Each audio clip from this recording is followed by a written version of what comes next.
Magandang araw at magandang buhay, lalo na sa ating mga minamahal na mga senior citizens na pensyonado sa SSS. Sa araw po na ito ay atin pong pag-uusapan ang mangyayari pong mga bagay sa April 30, 2026. May mga bagay po na dapat nating alamin at dapat nyo po itong gawin nang sa gayon po ay mapatuloy po ang inyo pong kinukuhang pensyon galing po sa SSS. At yan ang ating pag-uusapan. At attention mga minamahal kong SS pensioners, ito po ang dapat ninyong malaman. Kaya naman tapusin mo ang video na ito hanggang sa dulo na sa gayon makuha mo ang punto ng video kong ito. Kung ikaw ay ready na, atin na itong pag-uusapan. Ang una po ninyong dapat gawin at asikasuhin bilang isang SSS pensioners para hindi maputol ang inyong pensyon ay magpaakop. Ito po ang full explanation. Bakit kailangan magpaakop ang mga SSS senior citizens na pensioner? Alamin ang buong detalye. Ang ibig sabihin ng AKOP is Annual Confirmation of Pensioners Program.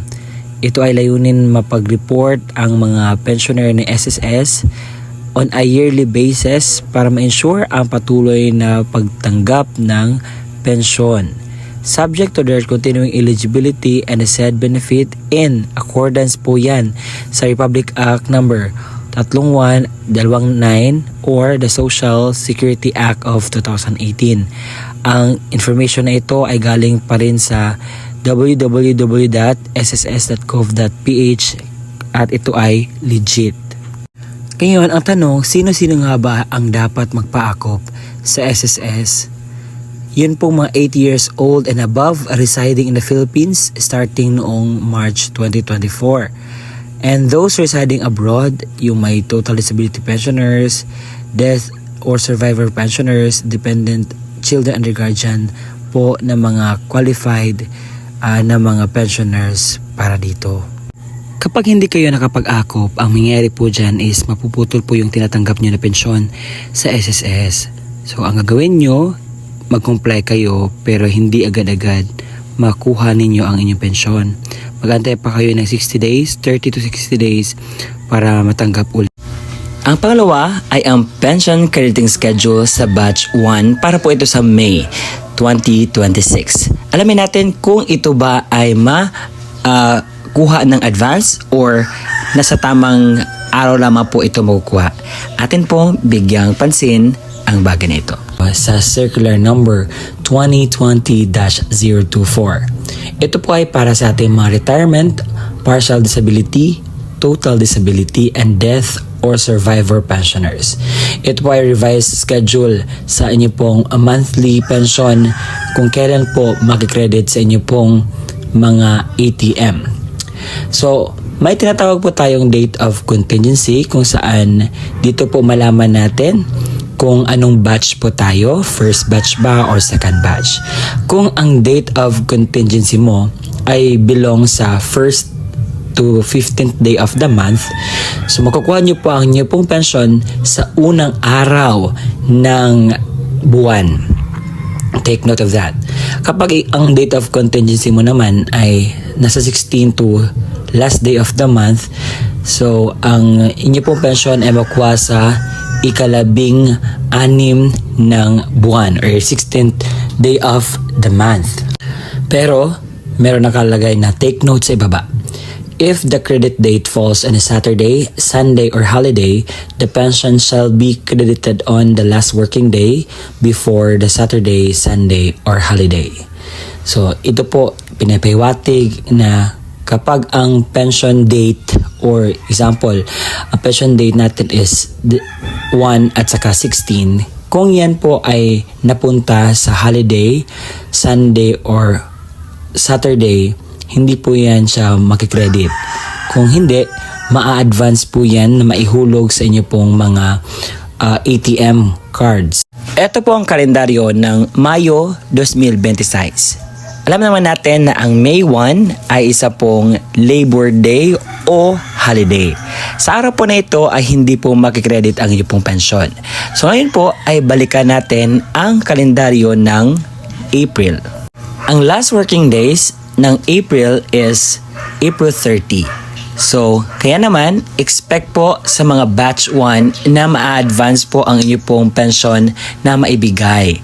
Kung meron namang delay, ano po yan sa mga May 2, ganyan po. Kasi may mga banks po na medyo delay po mag-credit ng pensyon. Pero the original is April 30. Alam ko marami ang magtatanong nito kaya sasagutin ko na lang in advance.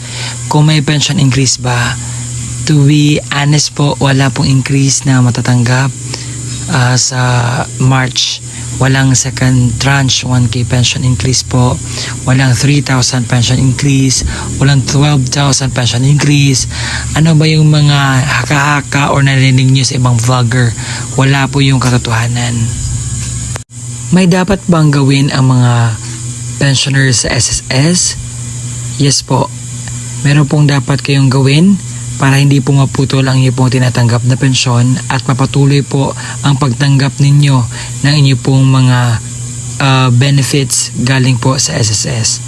Sa araw po na ito, i-explain ko sa inyo ng klaro na sa gayon po hindi na po kayo magtanong-tanong, hindi na po kayo malilito kung ano man yung mga dapat ninyong pagtunang pansin. Let me explain something. Ang AKOP or the Annual Confirmation of Pensioners Program. So ano ba itong AKOP? Ang AKOP po ay reports ng ating mga pensioners sa SSS sa yearly basis para po mapanatili natin ang ating tinatanggap na pensyon sa pwede po nating maging eligible po tayo.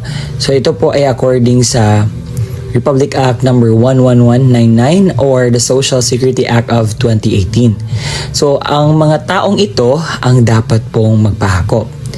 A. Mga retirement pensioners residing in the Philippines na may edad 8 years old and above. So, nagsisimula po ito noong March 2024. Pangalawa, yung mga retirement pensioners na nag-reside na sa abroad. Pangatlo, total disability pensioners. Pang-apat, death or survivor pensioners. And panghuli, dependent children under guardianship. Take note, ang retirement pensioners na residing in the Philippines na 8 years old and above may required the AKOP program under the certain circumstances na determined upon the notification of SSS. Kahit hindi ka 8 years old and above, as long as may notification si SSS sa'yo na kinakailangan mong magpa-AKOP, is kinakailangan po natin niyang gagawin. Paano po ba ang pensyonado sa SSS mag-comply sa AKOP? Marami pong paraan kung paano po mag-comply sa AKOP.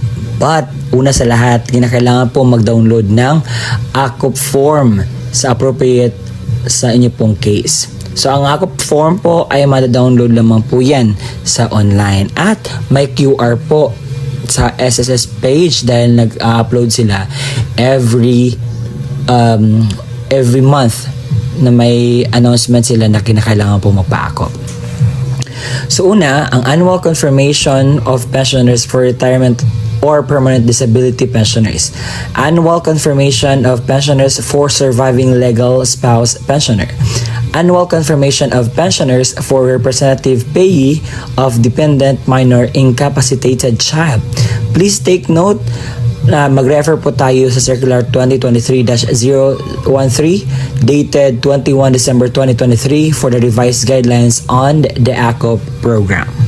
So ang tanong, ano po ba ang mangyayari kung hindi nyo ito nagawa? So meron po talagang consequences na mangyayari. Kapag hindi po ninyo nagawa ang AKOP sa tamang schedule, ay magresulta po ito sa pagkasuspinde ng inyo pong tinatanggap na pensyon galing sa SSS. It will be automatically suspended 1 month after the month of the birth of the pensioners or the deceased member. Automatic cancellation sa pensioners after 2 years po sa suspende ng kanyang pagpa-AKOP. Kinakailangan po talagang magpa-AKOP dahil ang purpose po ng AKOP is inaalam ko ang SSS pensioners is still alive or still eligible to get a pension galing po sa SSS. Dahil naibalita po noong nakaraang Disyembre na marami pong mga patay na ng mga SSS pensioners na nakatanggap pa rin ng pensyon. Kaya naman, ina-update po ang data ng SSS at kinakailangan po nating magpa-akop. Yun lamang po mga qualified na magpa-akop, okay?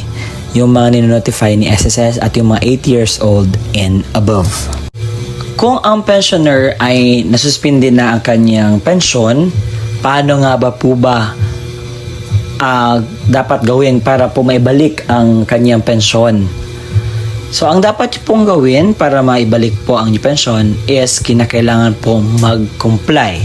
Resumption of pension shall be within 2 months kapag makomply mo na ang inyong pong pensyon. What I mean, ang inyong pong akop. Kinakailangan ang recalled pension. Yung mga hindi mo natanggap na pension ay kinakailangan po yung maibigay kapag tapos ka na pong mag-comply lahat para sa inyong pong akop. If any and all accrued pension shall be credited to the pensioner's account. Ibibigay naman po yun dahil ang pension na iyon ay hindi sa SSS, kung hindi sa inyo po iyon, mga minamahal kong SSS pensioners. And that is our good news for today, na nalaman natin kung ano yung mga malagang anunsyo na dapat nating makuha galing po sa SSS na mangyayari ngayong March 2026. At na sana ay nakakuha kayo ng aral, at kung nakuha ninyo po ang punto ng aking video na ito, huwag kalimutan na i-subscribe ang aking YouTube channel and comment down below kung meron ka pang katanungan regarding with this matter, nang sa gayon po ay mas klaro po sa atin ano man yung dapat nating makuha ng mga kasagutan galing po sa ating mga queries in mind. Don't be hesitant po na mag-ask po kasi I'll be willing to answer it. Maraming salamat po sa panonood, at kita-kita tayo muli sa aking mga to be uploaded na mga vlog.